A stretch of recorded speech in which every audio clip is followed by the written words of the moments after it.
Тахь зайран буюу сунгар цэсрэн.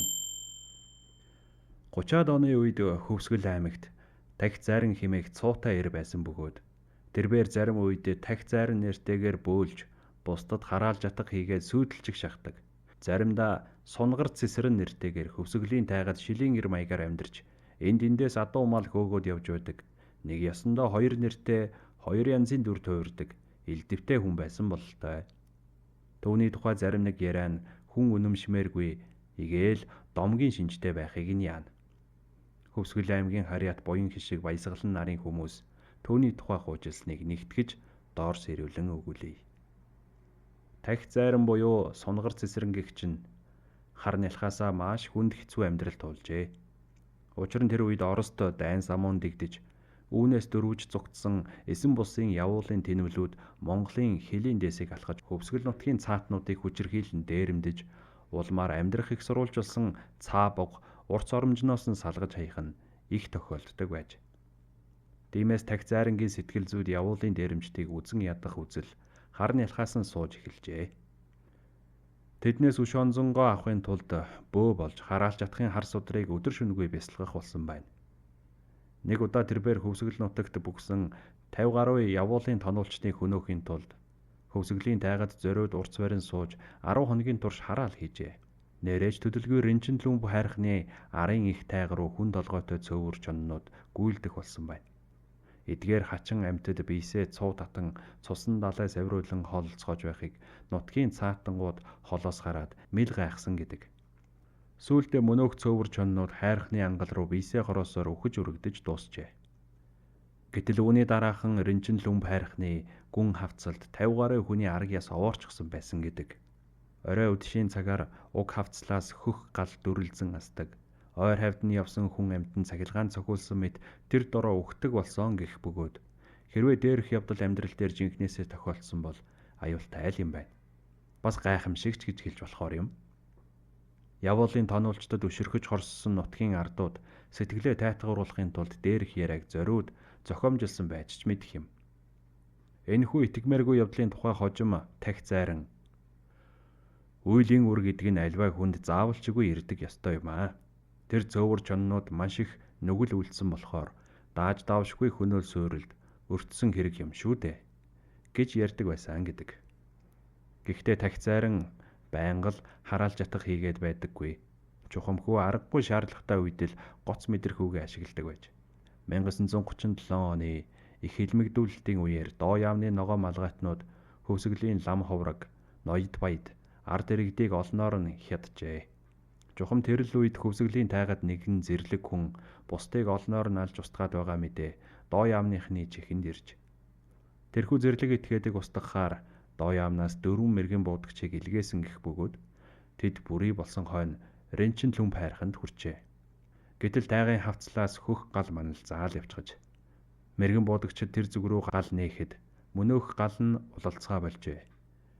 Тэнд тэгэхээр ямар ч гэсэн хүн байгаа нь ойлгомжтой болсон тул мэргэн буудагчид нэгийгээ үлдээгээд 3 тэр зэг рүү явж очиж. Гэвч тэднийг хавцлын ирмэгт дөнгөж очтол хөх гал гинэт маналзж байсаар Тэнгэрээс цахилгаан цахиад бүгдийг нь аянга мэд нэргэж орхисон гэдэг. Энэ нь мөн л Тахь зайрангийн хийсэн үйлдэл байсан бололтой. Үүнээс хойш хэдэн сарын дараа доо яамны зэвсгэлсэн ногоо малгайт буутай цэргүүдийг маань аянга буулгаад хөнөөчгдөг тийм эд шидгэж юу байсан юм бэ?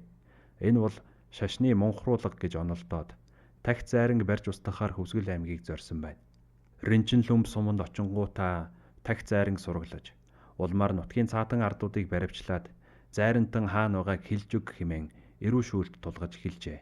Энэ үед Тахь зайран өөрөөс нь болж гэмгүй иргэд доо яамныхны гарт дарчилж байгааг мэдчихээд нэгэн үдэш ногоо малгайтнуудыг тайгын хавцалд бусдыг яргалж байхад нь шууд л яваад очсон байна.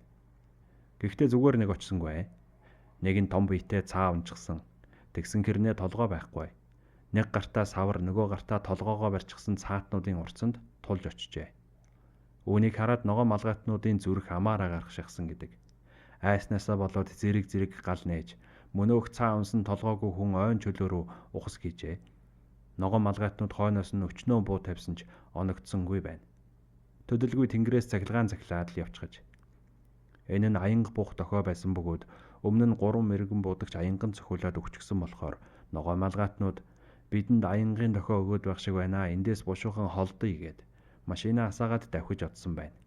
Хожим тахь зайран тэр үед би шууд аянга буулгаж болохоор л байлаа. Даанч тэр цэргийн хүмүүстэй цуг энгийн номхон цаатнууд амь өргөдчих гээд байсан юм. Тэгээд л би дохио өгч санаалсан юм да гэж хуучилсан гэдэг. Хөвсгөл нутгийн шилийн сайн эр Сунгар Цэсрэн гэдэг хүний нэр өмнө нь бас сонсогдож байлаа. Хөвсгөлийн зарим иргэд Сунгар Цэсрэн тахь зайран хоёрыг нэг хүн хэмээн барим тавим нотолдог аж. Нээрэж энэ хоёр хүний амьдарч асан нутаг орон цаг хугацаа тохирдог бөгөөд тахь зайранд зарим үед нэрээ өөрчлөөд өөр хүний дүр тувирах шаардлага тулгардаг байсан бололтой. Ингэснээрэж зарим ажлыг сүрхий бүтээдэг байж дан ганц бөө зайрангаар яваад байхын түүнд бас хангалттай санагдаагүй хэрэг. Дээхэн үеийн даргангийн шилийн эрчүүдийг төр засаг малын хулгайчийн дүр тувиргаад тагнуулын хэрэгт ашигладаг байсан гэдэгтэй л утга нэг юм уу да. 1930-аад оны үед Хөвсгөл аймгийн дотоодыг хамгаалах хэлтэст будын Цэнд аюуш гэж айхтар харгас этгээд байж тэрбээр хэлмэгдэхстийг байцахдаа миний гарт сайн эр 3 хоног нухлуулдаг юм да. Дунд зэргийн эр бол 2 хоног.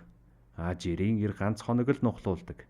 Тэгэхээр чамайг ямар эр болохыг чинь үзэндээ гэд яргалж эхэлдэг байжээ. Тэгээд ганц хоногийн дотор буулгаж авахаар янз бүрээр тамлах бөгөөд үүнд манжийн үеийн 9 ирүүнээс ч хэрэгэлдэг байв.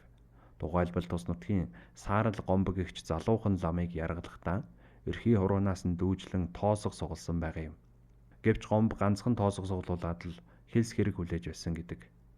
Мөн ховилгаан дүүвэ гэгч настай ламын хумс руу хулс шааж хэлс хэрэг хүлээлгсэн бөгөөд дүүвэ лам түүний яргаллыг даалгүй 3 хоногийн дараа насварсан гэдэг. Тухайн үед зөвхөн хэлмэгдэхсдэд бус гэмт хэрэгтнүүд ч гэсэн будын Цэнд аюушийн гараар орж хамаг хэрэгээ хүлээдэг байжээ. Нэг өдөр дээр өгүүлсэн тахь зайран буюу Сунгар Цэсрэн туваагаас адуу хөөсөн хэрэгээр цагдаа нарт баригдаад Хөвсгөл аймгийн цагдаагийн газарт хүргэгдэж. Гэхдээ тэр будын Цэнд аюуштай зориуд уулзахын тулд албаар баригдсан байгаа юм. Учир нь тэр будын Цэнд аюушийг эрийн цэнд хүрэх гэж ядаж явахт нь төрсөн ахтай цуг энэ тэндээс адуу хөөдөг. Нэг ёсондоо түүний эртний танил бөгөөд дотны хүн нь болж таарав. Тэрбээр баривчилж авчирсан хүмүүстэй би танай тэр дом дарга будын Цэнд аюуштай л уулзмаар байна да. Түүнтэй уулзаагүй цагт би та нарт юу ч ярихгүй гэж адарсан байна. Тиймээс тэд түүнийг арга буюу Цэнд аюушийн өрөөнд дагуулж орж Цэнд аюуш түүнийг хармагцаа. Цаас унгаар ах ямар хэрэгээр наашаа ирэв дээ гэхэд Цэсрэн ийм л хэрэгээр ирлээ дээ гэж ширээн дээр тавьсан нарийнхан хулсыг шүрч аваад өөрийнхөө хумс руу шааж орхижээ. Тэгээд тэр эн чинь манжийн үеийн ирээшүүлтийн ихний даваа биз дээ. Дүүхүү нэг иймэрхүү юм хийж суудаг болоо юу да. Их юм сурч гийгүүлжтэй. Хүний хумс руу хулс шаах тэгээд ямар байна? Сайхан байна уу гэхэд Цэнд аюуш. Сайхан муухайг нь мэдэхгүй юм аа. Танд ямар байна да? Өвдөж байна уу гэж асуужээ. Тэгтэл Цэсрэн 15-ны цагдаа нар миний хумс руу энэ хулсыг мөн ч олон удаа шаасан да. Одоо бүр дасал болчихож. За дүүхүү ахынхаа эрхий хуруунаас дүүжлээдэх. Цагийн сайханд би 7 тоосго суглуулдаг байсан юм. Гэвч чиний өрөөнд ердөө 3 тоосго байх чинь дүүхүү дахиад 4 тоосго олоод ирдээ гэж шавтуулсан байна. Тэгтэл Цэнд аюуш эвгүй байдалд орж Сунгар ахаа та одоо юу яриад байна да? Би таныг яалаа гэж байцаах юм бэ? Таныг наад цагдаа нар чинь л байцаана биз? Би зөвхөн хувьсгалын эсрэг тэрсэлсэн хүмүүсийг л байцаадаг хүн. Хулгайч нартай зууралдаж чадахгүй та одоо ингэж яв гэсэн байна. Сунгар Цэсрэн ингэхт нь бүрч омогшиж чи чинь хулгайч нарын хөлхийг буулгадаг юм шүү. Дүүхүү өөрт хамаагүй ажил битгий оролцож бай. Тэгээд чи энэ нутагт төрж өссөн хүн. Нутгийнхаа номхон хүлцэнгүй хүмүүст хатуугаар ханддаг чамайг би хувьдаа өршөөхгүй. Яасан задарсан тархивэ чи. Эцэг их хоёр чинь амьд байсан бол чамайг яах байсан бол. Энэ байдлаараа чи үхээд тамдал очих үз. Одоо чи наад тоосгоо гаргаж хай. Би танаа хувьсгал засагт гомдол мэдүүлнэ. Танаа засаг яагаад манжийн үеийн ирээшүүлт хэрэгэлдэг юм бэ? Танай засаг чинь ардын засаг, инэрэнгүй засаг гээ үздэ гэхэд Цэнд аюуш түүний өмнө сөгдөж Сунгар ахаа та намайг өршөөгөөч та надад битгий л хараал хийж үзээрэй. Энэ бол хувьсгал засгийн шийдвэр биш, миний шийдвэр. Би дахиж ингэхгүй. Одоо энэ тоосгонуудыг гаргаж хаялаа. Ахын минь найз байсны хувьд дүүгээ өршөөгөөч. Би таныг хэрэгээс мулталж чаднаа гэх зэргээр гуйж царайчилсан байна. Сунгаар цэсэр нь түүний үгийг үл тоож чи намайг хэрэгээс мултлах гэж үү? Чамтай жамгүй би өөрөө хэрэгээ аргалчхаж дөнгөнө. Тэгээд ч хүн чанараа барсан чиний нэг муу нохой тус надад өчүүхэн ч хэрэггүй. Намайг оролдсон хүмүүс өөрсдөө удахгүй баларч суурдаг юм гэсэн гэдэг. Энэхүү сүрдүүлэг будын зэнд аюуш сүрхий цохилт болж төдөлгүй өөрийн сайн дураар ажилласаа халагдсан байна. Гэвч тэр доо яамны хар дансанд хэдийнэ орсон тул 1939 онд баахан ногоон малгайтнуудын хамт зөвлөлт рүү ачигдж тэндээ цаазаар ахуулсан байдаг. Харин сунгар цэсэр нь цаашид хэрэгсэн эсэх нь тодорхойгүй. Зарим хүн түүнийг адуу хөөсөн хэрэгээр 10 жилийн ял авсан гэдэг бол зарим нь тахь зайран буюу сунгар цэсрэн 1960-ад оны үед Цэдэнбалын цаатангуудад барьж өгсөн цагаан байшинд суугаагаараа өөд болсон гэж ярьдаг. 1960-ад оны үед Цэдэнбал дарга Хөвсгөл аймгаар зорчихдоо Тус аймгийн Рэнчин Лүмб сумаар орж тэгээд цаатангууд гэж бүхэл бүтэн сумын хэмжээний хүмүүс ой модонд урт цовоохойд амьдарч явдгийг мэдээд буцаж. Төдөлгүй тэр Рэнчин Лүмб суманд жижигхэн амны орон сууцны дан байшингууд бариулсан бөгөөд сумын удирдлагууд хөвч тайгаас цаатнуудыг урьж залах шахуу юм болцоож байж энэхүү байранд оруулснаар тэдний зарим нь тохилог сайхан орон сууцанд тав тухтайгаар амьдрах болсон байна. Энэ үед тахь зайран буюу сунгар цэсрэн аль хэдийн томооччихсон. Бусдад хараалж атах хийх юм байгаад мөн бусдын адуу малыг хөөхөөж байгаад ёстой л коммунист гэлмийн засуулсан хуц лугай адил болж хувирсан байж. Ерөнж коммунист гэлмийн суртал ухуулга ямар ч аавын хүүг ингэж л номхруулдаг байж. Эцэст нь өгүүлэхэд тахь зайран буюу сунгар цэсрэн гэдэг нь нэг хүн үү, хоёр хүн үү гэдгийг хинж үл мэднэ.